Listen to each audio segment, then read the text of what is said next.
नमस्कार मित्रों, मैं Pandit Krishi Pande, astrologer and vastu consultant.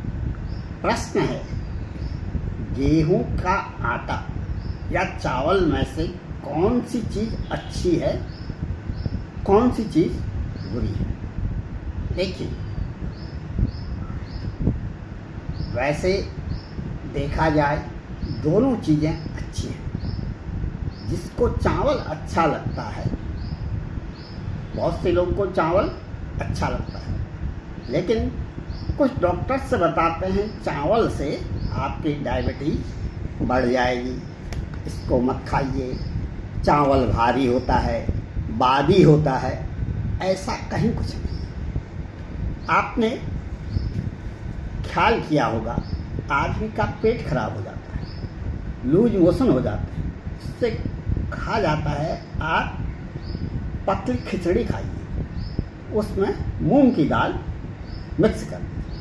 आदमी चावल की ही बनाता है, खाता है और मज़े से खाता है और ठीक भी हो जाता है, कहीं कुछ नहीं है। जिसको रोटी अच्छी लगती है वो रोटी खाए, ऐसा कहीं पर नहीं है। ये डॉक्टर्स ने अपने बिजनेस को बढ़ाने के लिए ये सब चाल रची है।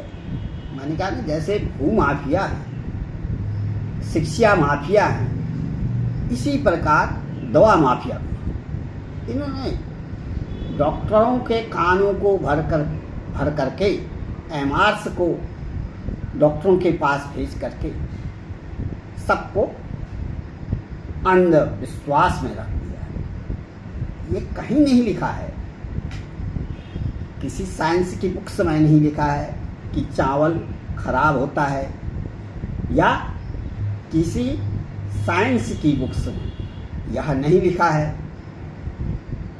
कि गेहूं खराब होता है। पंजाब, इसमें से बहुत से लोग आपके दर्शकों में से जिन्होंने पूछा, क्वेश्चन लिया, आज इंडिया का सबसे ज़्यादा गेहूं का उपज करने वाला है।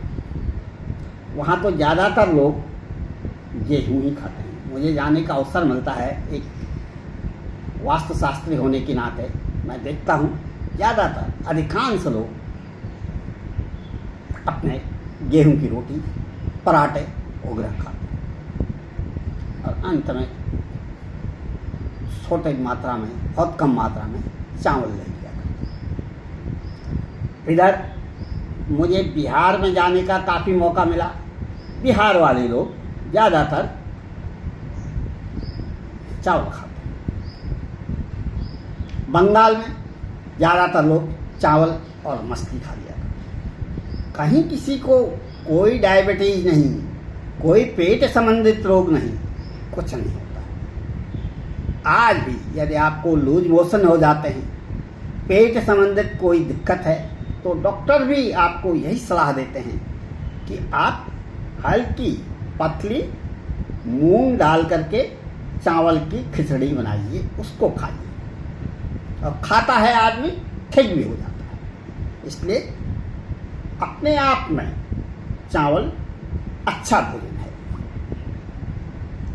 उससे आप चावल खाने से आपका जन्म कुंडली में चंद्रमा भी मजबूत हो जाता है और शुक्र भी मजबूत हो जाता है। शुक्र आपको लग्जरी लाइफ देता है और चंद्रमा आपके मन को काबू में रखता है, मन को चंचल नहीं बनाता है।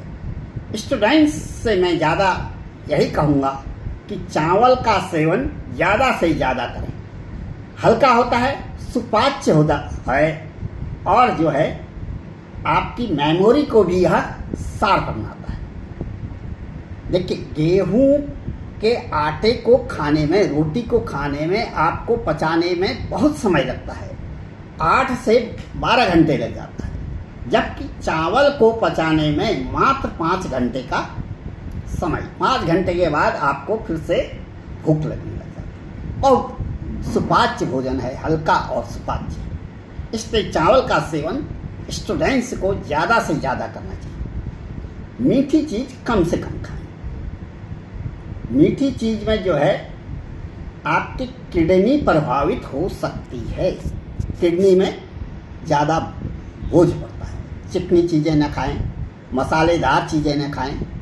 और ऐसा कुछ नहीं है कहीं कि आप चावल अच्छा है या गेहूं की रोटी अच्छी है, दोनों ठीक हैं। जिसको जो लगे, जिसका सुपाच्य अच्छी तरह हो जाता है उसको खाए।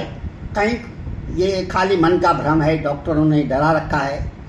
जैसे भू माफिया हैं, शिक्षा माफिया हैं, वैसे ही ड्रग माफिया, दवा माफिया भी हैं।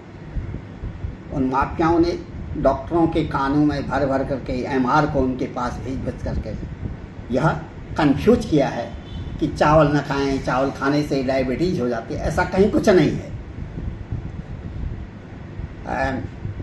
साइंस, मैं तो साइंस का स्टूडेंट भी रहा हूँ, तो ऐसा कहीं नहीं लिखा है कि चावल जो है ठीक नहीं होता है। चावल अच्छा है, सुपाच्य है, जितना खाते हैं खाइए।